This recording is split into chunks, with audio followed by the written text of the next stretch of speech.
Baik, Bapak Ibu, terima kasih atas waktunya. Saya ucapkan pertama-tama syukur alhamdulillah karena pertama kali saya bisa bersilaturahmi kepada Bapak-bapak, Ibu-ibu yang terhormat. Pertama yang saya hormati para kasatlak, para pengawas, para kepala sekolah, para operator yang tidak bisa saya sebutkan satu persatu, namun itu juga tidak mengurangi rasa hormat saya kepada Bapak Ibu semua. Baik, Bapak Ibu, untuk mempersingkat waktu, saya akan membawakan materi paparan. Sebentar ya.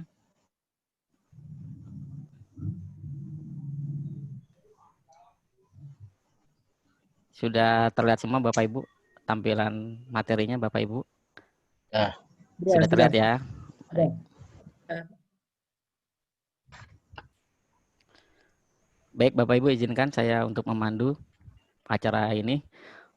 Seperti yang kita ketahui sama Bapak-bapak, Ibu-ibu bahwa program KJP Plus dan KJMU adalah salah satu program strategis dari pemerintah DKI Jakarta yang notabene untuk merekrut atau mengawasi masyarakat peserta usia 6 sampai 21 tahun agar bisa mengenyam pendidikan yang lebih baik.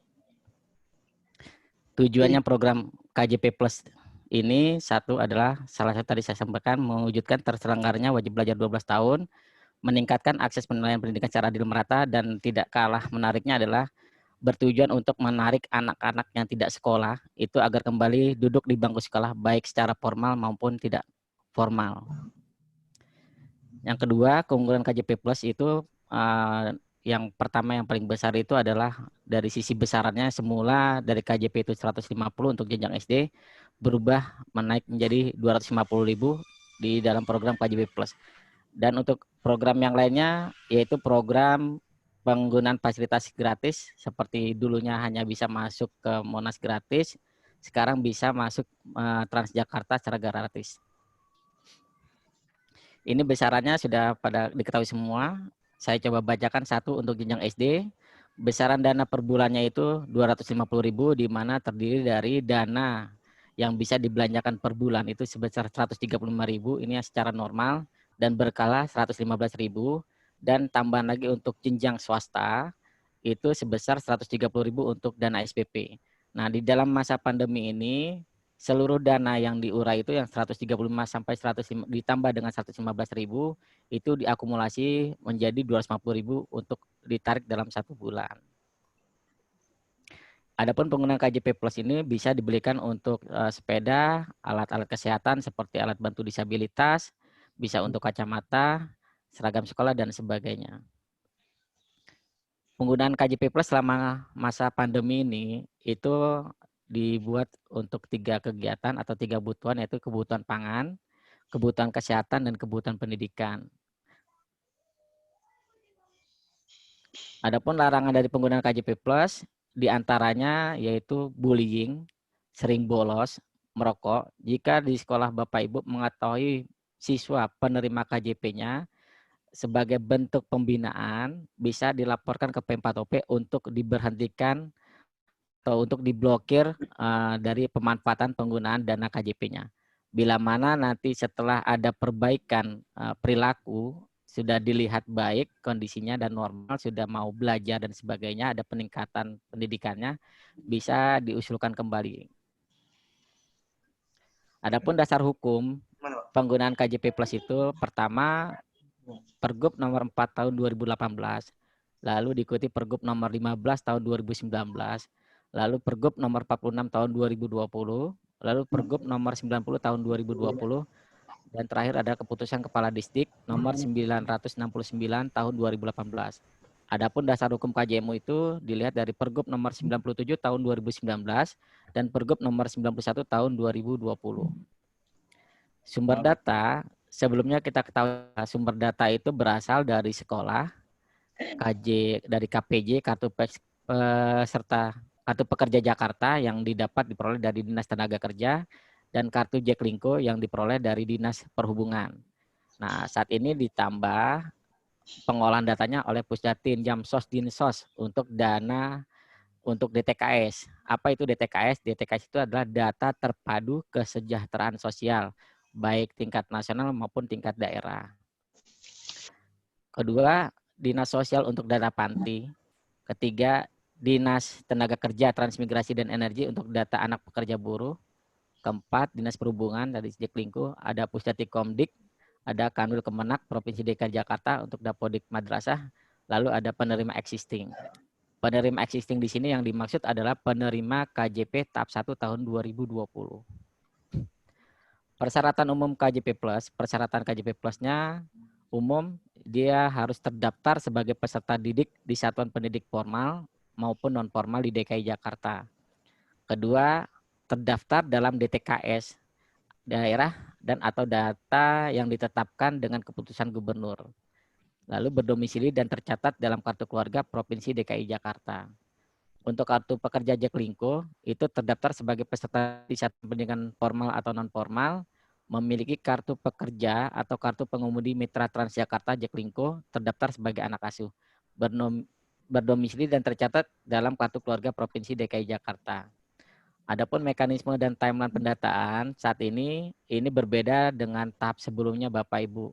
Tahap sebelumnya adalah step satunya itu adalah pemberkasan pendaftaran yang dilakukan oleh calon penerima KJP itu mengusulkan melalui sekolah, berbondong-bondong datang ke sekolah.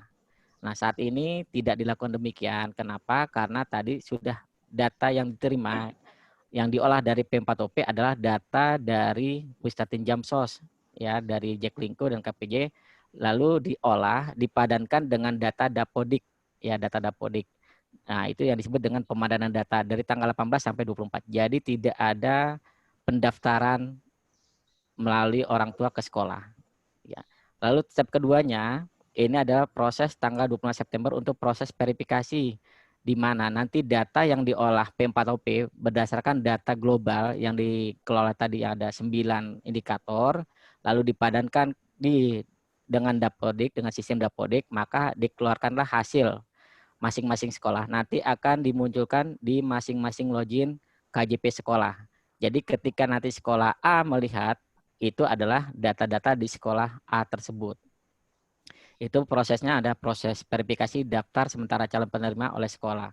Itu dari tanggal 25. Dan pengumumannya bisa dilakukan 6 hari ya. Selama 6 hari bisa dihitung mundur dari tanggal 8. Jadi bisa dibuat tanggal 2. Jadi sekolah memverifikasi dari tanggal 25 sampai tanggal 1 September proses verifikasi, dan tanggal 2 sampai 8 adalah proses pengumuman calon penerimanya.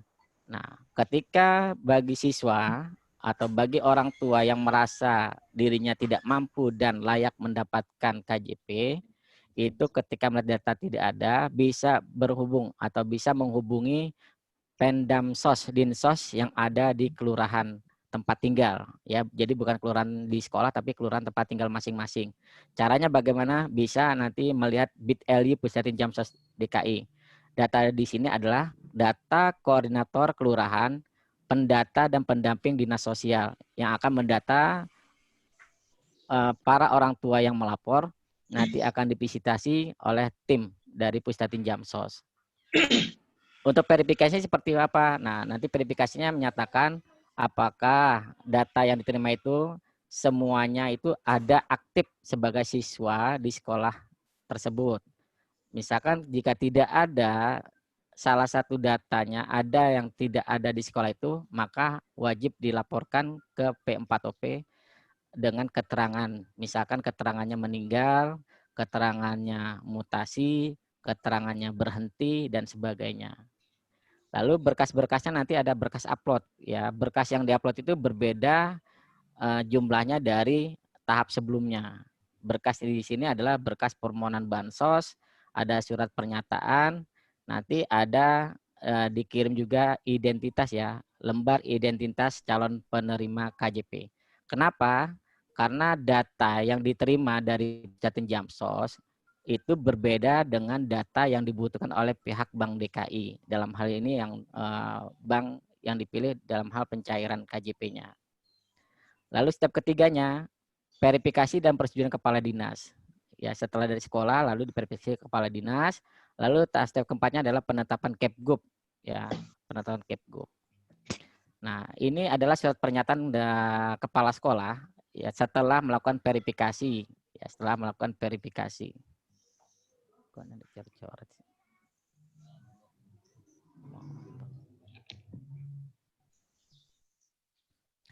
Lalu perbedaan mendasar KJP Plus, persyaratan yang lama dengan yang baru sama, yaitu terdaftar sebagai pendidik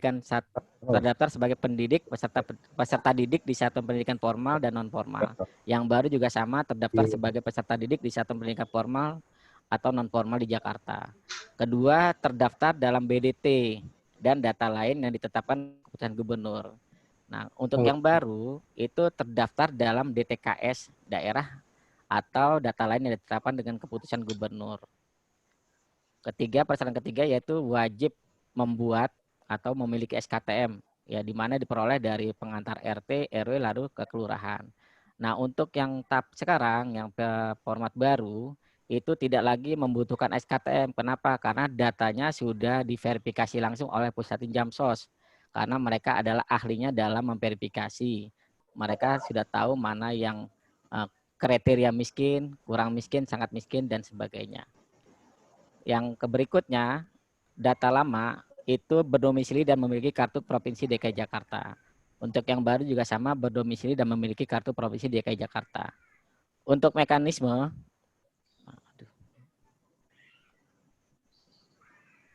maaf ya Bapak Ibu. Untuk mekanisme, itu peserta didik sebelumnya tadi saya katakan, ketika pendaftaran dibuka, KJP dibuka, mereka berbondong-bondong menyerahkan berkas ke sekolah secara langsung ya Bapak Ibu. Nah, untuk saat ini peserta tidak lagi melakukan pendaftaran ya, tidak lagi melakukan pendaftaran ke sekolah ya. Karena apa? Tidak lagi melakukan pendaftaran sekolah karena datanya sudah diperoleh ya, sudah diperoleh karena kriteria program KJP Plus adalah kriteria masyarakat tidak mampu. Jadi sudah dapat diperoleh datanya dari Dinas Sosial yang sudah memiliki kriteria. Lalu peserta didik bisa melihat pengumumannya itu di website sekolah jika ada, atau menggunakan sekolah bisa memberikan pengumuman kepada warga sekolah, dalam hal ini orang tua wali, untuk melihat daftar nama yang ada ya, bisa melalui WhatsApp. Jelas Bapak Ibu? Bisa dilanjutkan? Bisa melalui WhatsApp, bisa melalui Facebook, bisa melalui Instagram, bisa melalui media elektronik lainnya Bapak Ibu. Nah, bagi yang tidak ada, tadi saya sampaikan juga, bagi yang tidak ada namanya bisa melapor ya, bisa melapor ke Pusdatin Jamsos yang ada di kelurahan. Yang dalam hal ini bilang katakan minta didaftar di Pendamsos Dinsos ya. Itu bisa menghubungi koordinatornya melalui http://bit.ly Pusdatin Jamsos DKI.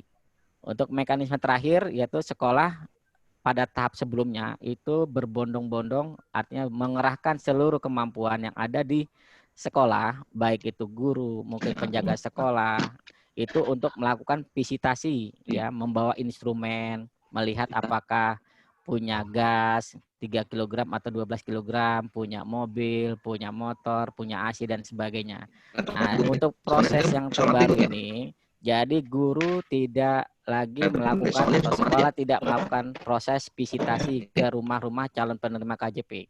Kenapa? Karena sudah divisitasi langsung oleh petugas pendata dan pendamping dinas sosial Pusdatin Jamsos. Jadi tugas guru saat ini adalah fokus untuk mengajar putra putri yang ada di sekolah Bapak Ibu semua.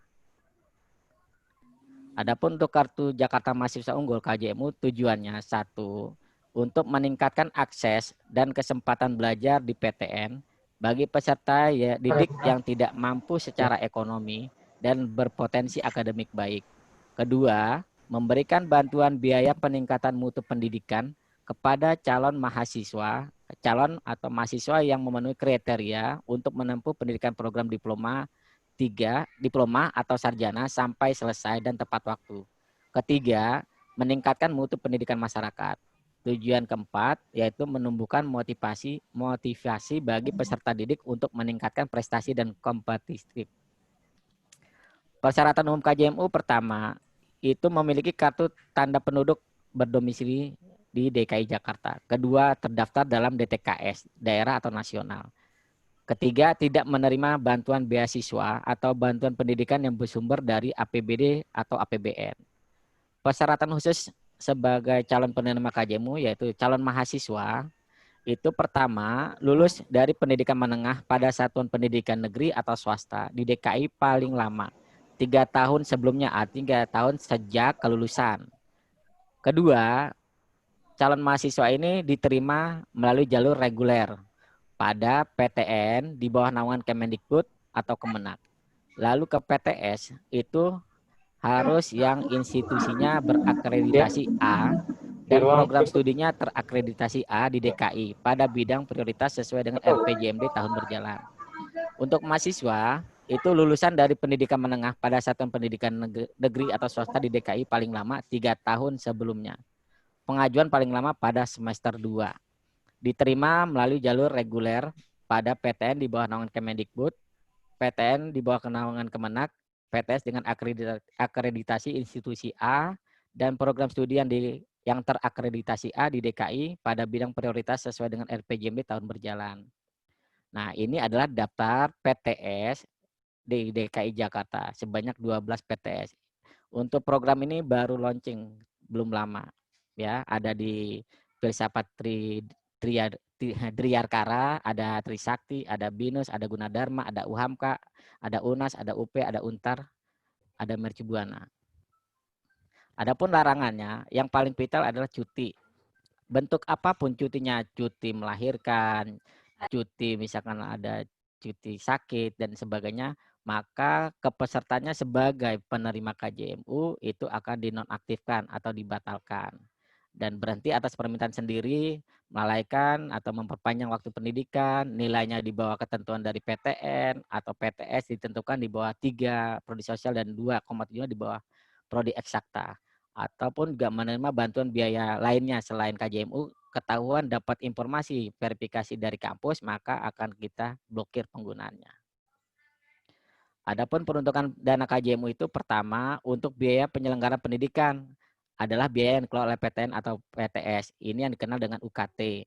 Lalu setelah itu apa? Biaya pendukung personal. Biaya pendukung personal adalah bantuan biaya hidup yang digunakan untuk biaya buku, untuk membeli makanan bergizi, transportasi, perlengkapan atau peralatan biaya pendukung personal lainnya. Nah, kewajiban sebagai seorang penerima KJMU, 1, menaati seluruh ketentuan peraturan perundang-undangan. Kedua, menjaga dan menjunjung citra serta nama baik pemerintah daerah. Ketiga, mengikuti perkuliahan pada program studi yang telah dipilih. Keempat, pengabdian masyarakat, yaitu di luar program wajib perguruan tinggi dengan melaporkan hasil kepada Pemda dan membuat surat pernyataan kesanggupan. Kelima, menyelesaikan pendidikan sesuai jangka waktu. Keenam, membuat laporan tertulis kepada gubernur berupa prestasi akademik semester dengan melampirkan fotokopi kartu hasil studi serta menyelesaikan pendidikan. Dan yang terakhir, ketujuh adalah mengikuti kegiatan pelatihan kepemimpinan, seminar, dan atau kegiatan lain yang menunjang peningkatan kompetensi. Adapun larangannya tadi sudah disebutkan. Nah, ini sumber datanya adalah Pusdatin Jamsos, Dinsos untuk data terpadu kesejahteraan sosial atau DTKS, baik tingkat nasional maupun tingkat daerah. Dan kedua adalah penerima existing, yaitu tahap 1 tahun 2020. Adapun mekanisme dan pendataan KJMU tahap 2, yaitu step pertama, calon penerima menyerahkan berkas pendaftaran ke sekolah. Kedua, sekolah melakukan penginputan data calon penerima ke dalam sistem KJMU. Ketiga, melakukan pemadanan data. Keempat, verifikasi dan persetujuan kepala sekolah. Pengumuman calon penerima di sekolah 6 hari kerja. Bagi siswa yang tidak terdaftar, dapat menghubungi Pusdatin Jamsos sesuai kelurahan tempat tinggal melalui bit.ly Pusdatin Jamsos. Lalu step berikutnya adalah verifikasi dan persetujuan kepala dinas. Step ke-6 adalah penetapan penerima melalui keputusan gubernur. Yaitu tanggal 20 sampai 22. Tanggalnya di bawah Bapak Ibu ya. Step pertama tanggal 18 sampai 30 September. Nah, ini sama dengan KJP ada surat pernyataan untuk kepala sekolah. Nah, ini perbedaan mendasar tentang KJMU, persyaratannya yang lama itu dengan yang baru sama, yaitu berdomisili dan memiliki kartu tanda penduduk DKI Jakarta. Kedua, berasal dari keluarga tidak mampu untuk yang lama, terdaftar dalam BDT atau sumber data lainnya yang ditetapkan dengan keputusan gubernur. Untuk yang baru itu terdaftar dalam DTKS, daerah atau tingkat pusat atau nasional. Persyaratan berikutnya yaitu tidak menerima beasiswa atau bantuan pendidikan lain yang bersumber dari anggaran pendapatan dan belanja negara (APBN). Untuk yang baru itu tidak diperkenankan penerima KJM itu menerima beasiswa atau bantuan pendidikan yang bersumber dari APBD atau APBN. Sebelumnya calon penerima KJM itu diminta untuk membuat SKTM, yaitu dari surat pengantar dari RT, RW, ke kelurahan. Nah, ini juga sama seperti KJP, tidak lagi membutuhkan SKTM karena sumber datanya sudah dari Pusdatin Jamsos.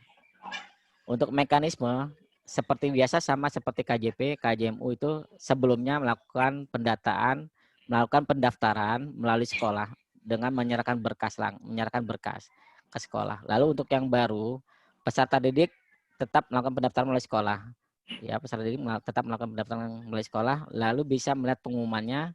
Bagi siswa tidak terdaftar, bagi siswa yang tidak terdaftar bisa menghubungi Pusdatin Jamsos di kelurahan masing-masing. Berikutnya, sekolah melakukan visitasi atau verifikasi ke rumah peserta didik untuk menentukan layak atau tidak layaknya. Untuk yang baru, itu sekolah tidak lagi melakukan visitasi ke rumah-rumah karena kelayakan layak atau tidaknya sudah ditentukan oleh Dinas Sosial. Demikian Bapak Ibu yang dapat saya sampaikan. Terima kasih.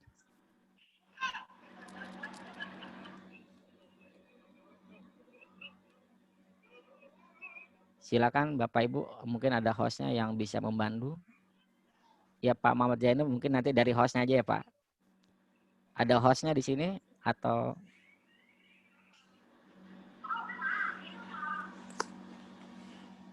ada moderatornya?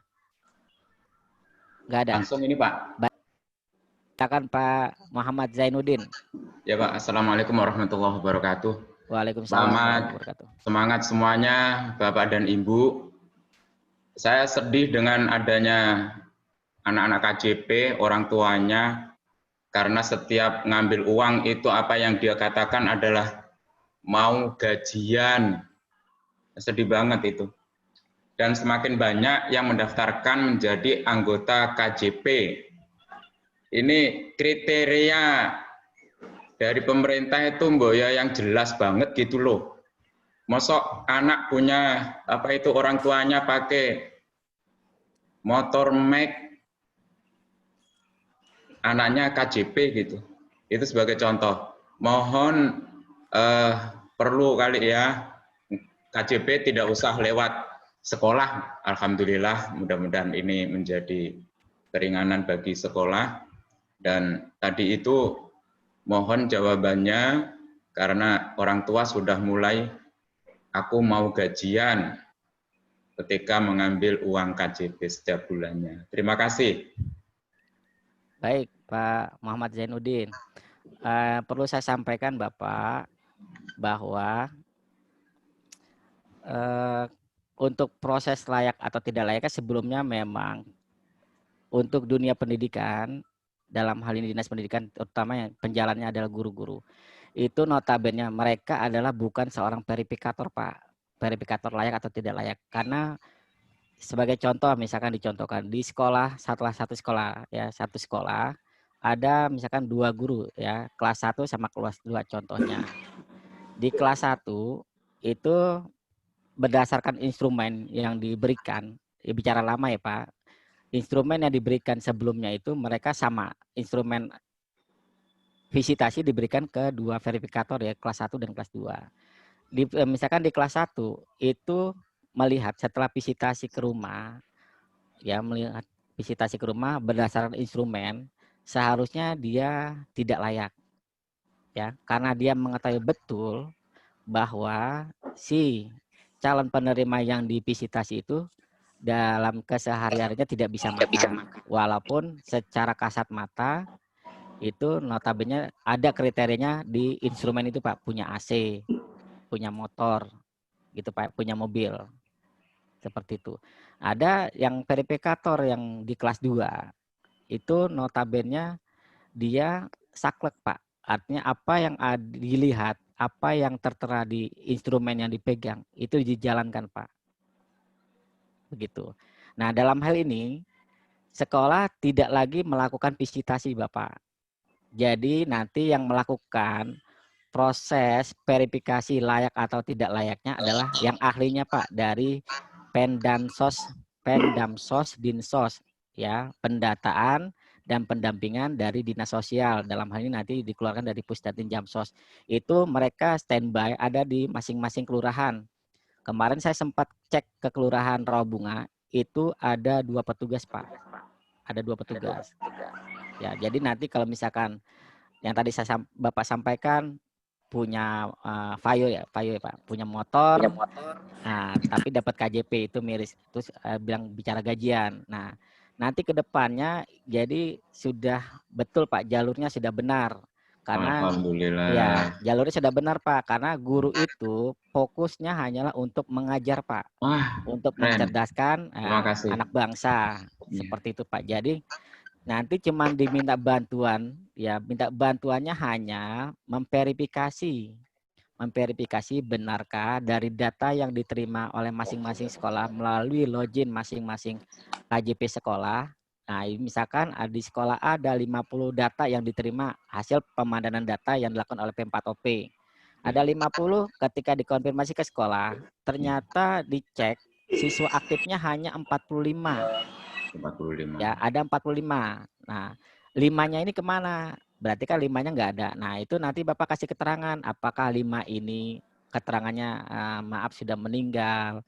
Apakah di antara 5 ini ada yang berhenti atau mutasi dan sebagainya? Ya, Bapak Ibu. Nah, nanti yang diberikan berkas, yang diminta untuk melengkapi berkas adalah sebanyak 45 siswa. Jadi bukan seluruh siswa. Ya. 45 siswa yang diminta untuk melengkapi berkas. Berkas apa aja itu? Surat permohonan bansos, surat pernyataan, dan lembar identitas yang dibutuhkan oleh pihak Bank DKI. Dalam hal ini karena ditunjuk sebagai bank untuk pencairan dana KJP-nya, Pak. Ya, seperti itu Bapak ya. Nanti jadi tidak ada verifikator itu satu pintu, yaitu dari Pusdatin Jamsos. Jadi ketika itu karena sudah wewenangnya sama aja kayak guru, tugasnya mengajar. Kalau guru sebagai jadi jaksa kan nggak bisa Pak. Ya, demikian yang dapat saya sampaikan. Satu lagi Pak. Mantap. Sebentar, siapa tadi? KIP Pak. Boleh enggak? Karena ini dari partai Pak. Baik Bapak, Pak Zainuddin, untuk mengenai KIP atau PIP, kalau KIP itu kan kartunya. Untuk jenjang, ya program KJP Plus masih diizinkan sesuai dengan peraturan yang berlaku, Pak. Tetapi kalau untuk penerima KJMU, itu tidak diperkenankan. Tadi sudah disampaikan, tidak boleh menerima bantuan dari anggaran APBD maupun APBN. Jelas Bapak ya? Ya. Mungkin Pak Ahmad dijawab dulu ya. Sudah Baik. 3 orang. Baik Bapak, ya, terima kasih. Terkait untuk pendataan sekarang, apakah di-input atau tidak? Jawabannya di-input Bapak Ibu. Ya, tetap di-input. Cuman metode inputnya sebenarnya itu ada 2 klasifikasi Bapak Ibu. Pertama, untuk data existing, tadi saya katakan data existing itu adalah data penerima KJP Plus tahap 1 tahun 2020.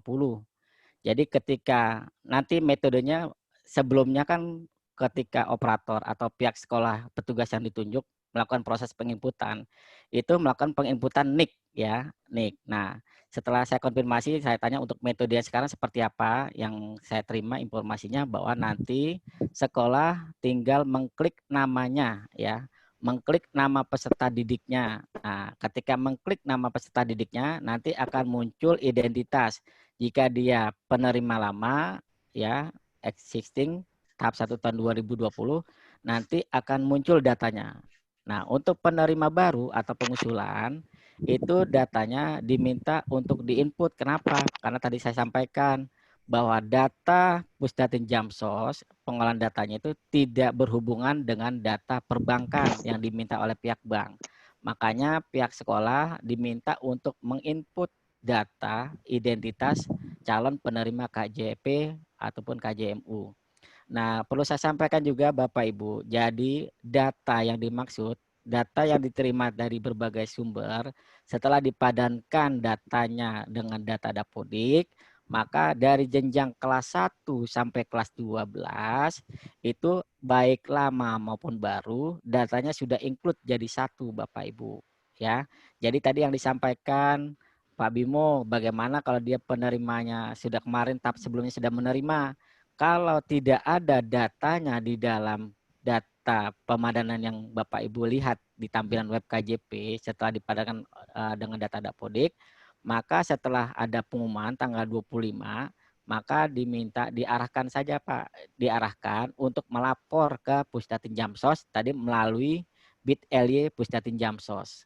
Seperti, nah ini saya tampilkan datanya.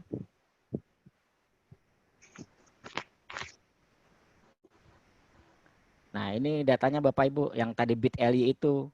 Jadi masing-masing orang tua yang merasa tidak mampu dan merasa layak dapat KJP maupun KJMU, ini masing-masing koordinator kelurahannya, petugas pendamping,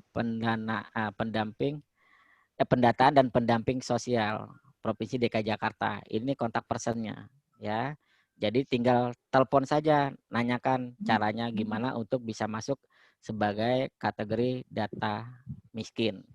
Nanti apa yang diperlukan, dokumen yang diperlukan silakan dikonfirmasi. Ya, seperti itu Bapak Ibu. Sudah jelas?